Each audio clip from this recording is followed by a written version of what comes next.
கிருஷ்ணகிரி மாவட்டம் செட்டியம்பட்டி அம்பேத்கர் நகரில் எருது விடும் விழாவில் 300 எருதுகள் பங்கேற்பு.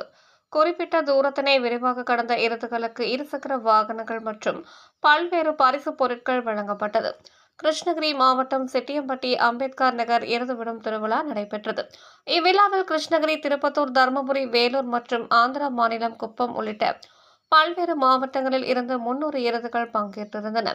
அரசின் வழிகாட்டுதலின்படி நடத்தப்பட்ட இந்த எருது விடும் விழாவில் கலந்து கொண்ட அனைத்து எருதுகளுக்கும் கால்நடை மருத்துவர்கள் மூலம் மருத்துவ பரிசோதனைகளுக்கு பிறகு வாடி வாசலுக்கு கொண்டு வரப்பட்டு ஒவ்வொரு எருதுகளாக அவிழ்த்து விடப்பட்டது.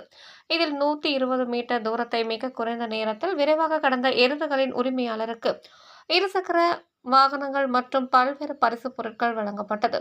எருது விடும் விழாவில் ஆயிரக்கணக்கான மக்கள் மத்தியில் அவிழ்த்து விடப்பட்ட எருதுகளை இளைஞர்கள் தட்டி உற்சாகப்படுத்தினார்கள். இந்த எருது விடும் விழாவினை செட்டியம்பட்டி டாக்டர் பீமாராவ் ராம்ஜி அம்பேத்கர் இளைஞர் நற்பணி சங்கம், ஊர் பொதுமக்கள் மற்றும் இளைஞர்கள் சிறப்பாக செய்திருந்தனர்.